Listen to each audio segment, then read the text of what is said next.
তেওঁ ধুবুৰী যাব আৰু পৰাপক্ষত যিটো ৰাইমনা নেশ্যনেল পাৰ্কৰো কথা শুনিছোঁ মই নাজানো তেওঁৰ চিডিউল কিমান আৰু কাউন্সিলৰ ফাংচনিঙৰ ওপৰত তেওঁ যিহেতু কাউন্সিলৰ head constitutional head of the council তেওঁ ৰিভিউ ল'ব আৰু যিটো ডিষ্ট্ৰিক্টত তেওঁ যাব তাত বিশেষকৈ যিটো এটা ফ্লেগশ্বিপ মিছন গভৰ্ণমেণ্ট অফ ইণ্ডিয়াৰ জল জীৱন মিছনৰ পৰা আৰম্ভ কৰি পেলাই PMAY আৰু অন্য ফ্লেগশ্বিপ মিছনৰ ওপৰত তেওঁ ৰিভিউ লয়।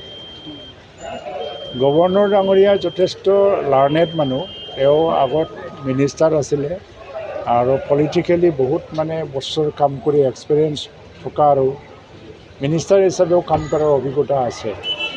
তেওঁ দিগদৰ্শন আমাৰ BTC এৰিয়া ডেভেলপমেণ্টৰ ক্ষেত্ৰত যথেষ্ট সহায়ক হ'ব। মানুহ হিচাপে তেওঁ খুব খোলা মেলা মনৰ মানুহ আৰু চিম্প্লিচিটি আছে।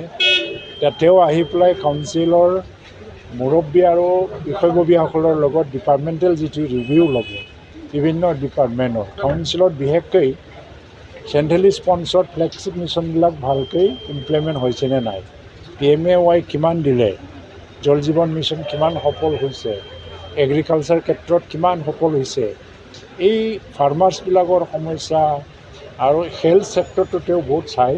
মই এবাৰ লগ পালোঁ তেখেতক আৰু অভয়াৰণ্যৰ ওপৰত তেওঁৰ এটা স্পেচিয়েল ইণ্টাৰেষ্ট আছে। মানাছ আৰু ৰাইমনা নেশ্যনেল পাৰ্কটো হয়তোবা তেওঁ বিশেষভাৱে এটা ৰিভিউ ল'ব। তো তেখেতে ইয়াত অহাটো যথেষ্ট ভাল আৰু BTC এৰিয়াত কাম কৰাৰ ক্ষেত্ৰত কি ডাঙৰ সমস্যাৰ সন্মুখীন হৈ আছে, যেনেকৈ গভৰ্ণৰৰ বহুত ডাঙৰ ৰল থাকে, তো এইবিলাক আজি অৱগত কৰা হ'ব। আৰু তেখেতক সেইকাৰণে মই কোকৰাঝাৰৰে বাসিন্দা হয়, যদিও মই বাক্সা চাপাগুৰিৰ পৰা নিৰ্বাচিত হৈছোঁ। ইয়াত মই আছিলোঁ বুলি তেখেতক স্বাগতম জনাবলৈ মই আহিছোঁ।